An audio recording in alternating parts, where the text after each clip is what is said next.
امام حسین علیہ السلام مکے سے کوفہ کی طرف روانہ ہوتے ہیں، آپ کو رستے میں ہی حضرت مسلم بن عقیل کے شہادت کی خبر ملتی ہے کہ کوفے والوں نے آپ کے سفیر کا ساتھ چھوڑ دیا اور حضرت مسلم کو دارالامارہ کی چھت سے گرا کے شہید کر دیا۔ اس وقت امام حسین کوفے اور مکے کے درمیان سفر کر رہے ہوتے ہیں اور یزید کا یہ حکم عبید اللہ ابن زیاد تک آ پہنچتا ہے کہ امام حسین کو کوفے پہنچنے نہیں دینا اور رستے میں ہی نواسہ رسول کو قتل کر دینا ہے اور رسول اللہ کی بیٹیوں کو قید کر کے میرے دربار تک پہنچانا ہے۔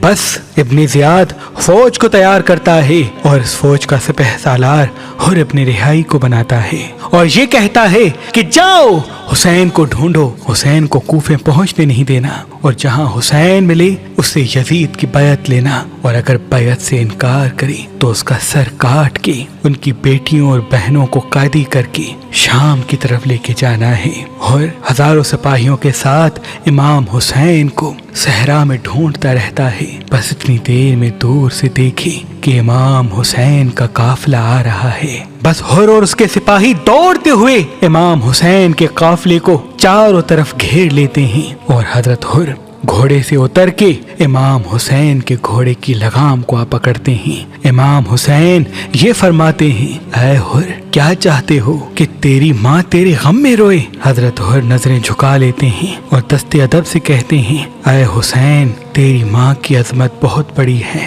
اور میں تیری والدہ کے لیے کچھ کہنے کی اوقات نہیں رکھتا۔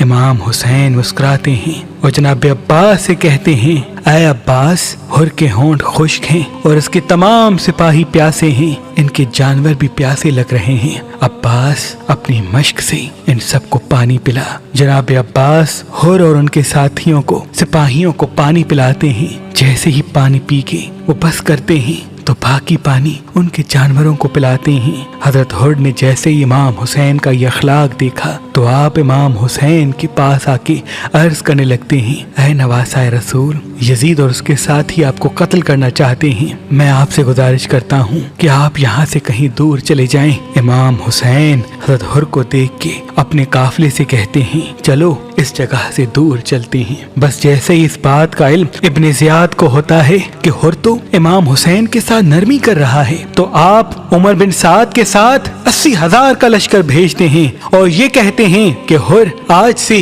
اس فوج کا سپہ سالار نہیں بلکہ عمر بن سعد ہے۔ اور وہاں امام حسین بیابان میں چلتے چلتے ایک جگہ ایسی پہنچتے ہیں جہاں آپ کا ذوالجناح چلنا بند کر دیتا ہے۔ امام حسین اپنے گھوڑے کی خاموشی کو دیکھ کے ادھر ادھر دیکھتے ہیں اور عباس سے کہتے ہیں، جا عباس پوچھ یہ جگہ کون سی ہے؟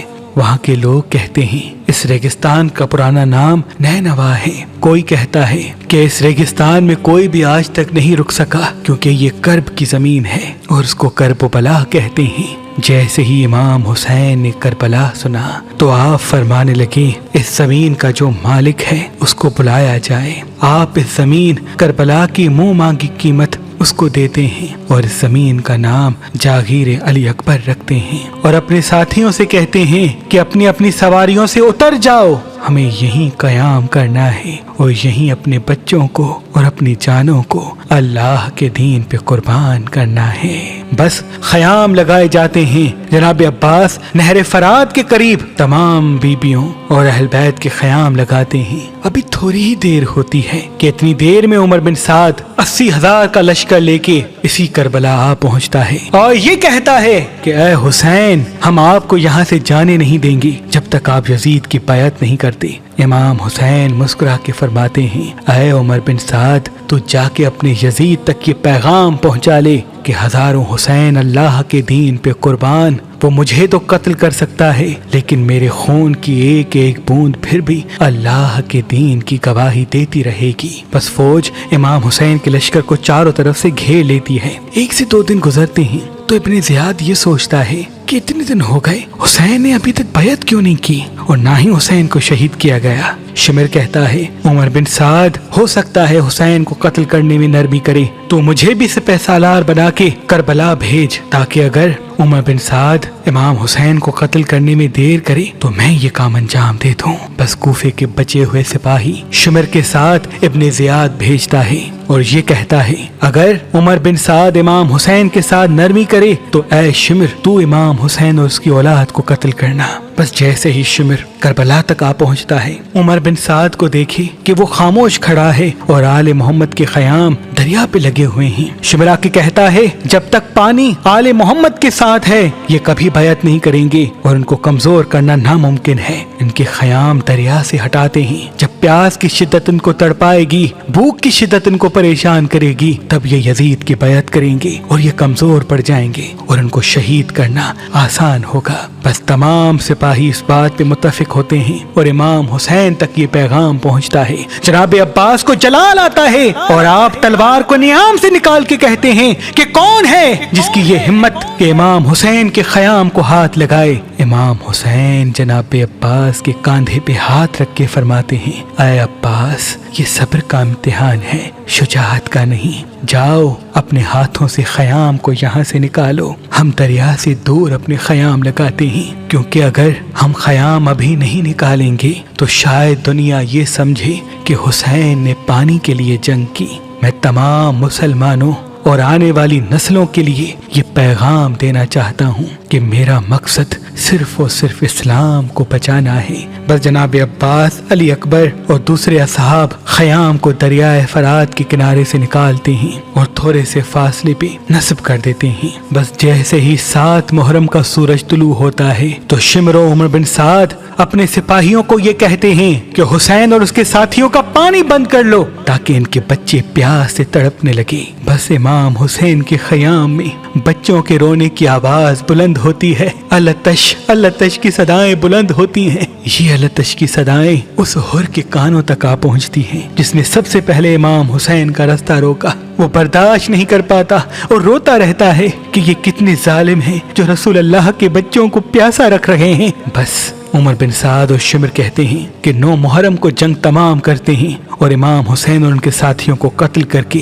ان کی بہنوں اور بیٹیوں کو قیدی بناتے ہیں۔ جیسے ہی اس بات کا علم امام حسین کو ہوتا ہے تو آپ جناب عباس سے کہتے ہیں اے عباس جا عمر بن سعد سے کہہ دے کہ ہمیں ایک رات اللہ کی عبادت کرنے کے لیے دے دے تاکہ ہم شب عاشور اللہ کی عبادت کریں، پھر 10 محرم کے دن جو ان کو کرنا ہے وہ یہ کر لیں۔ یہ بات جیسے ہی ان سپاہیوں کے کانوں تک پہنچتی ہے تو وہ زور زور سے ہنستے ہیں اور یہ کہتے ہیں یہ تو اور اچھا ہوا، حسین اور ان کا خاندان ایک رات اور پانی کے لیے تڑپے گا۔ امام حسین اپنے عزیز و اقارب کو ایک خیمے میں جمع کرتے ہیں اور خطبہ دیتے ہیں کہ اے لوگو، ان لوگوں کی جنگ تو مجھ سے ہے، یہ مجھے کل صبح قتل کر دیں گے، میں تم سب سے بیعت کو اٹھاتا ہوں، جاؤ اپنے اپنے وطن واپس چلے جاؤ، روز محشر میں تمہاری جنت کا ضامن ہوں۔ سب مولا حسین کے چاہنے والے ادھر ادھر دیکھنا شروع کرتے ہیں۔ امام حسین فرماتے ہیں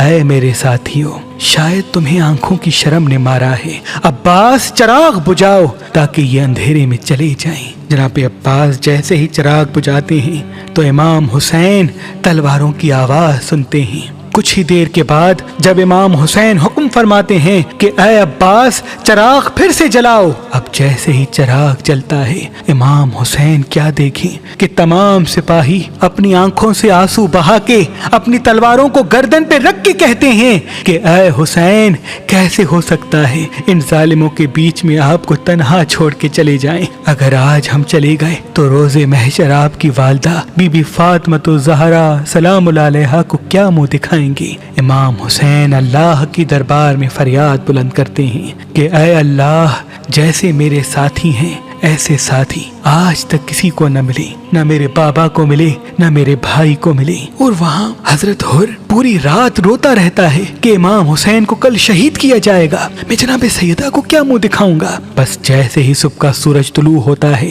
علی اکبر اذان دیتے ہیں، فوج یزید امام حسین پر فجر کی نماز میں ہی حملہ کر دیتی ہے۔ امام حسین کے چند ساتھی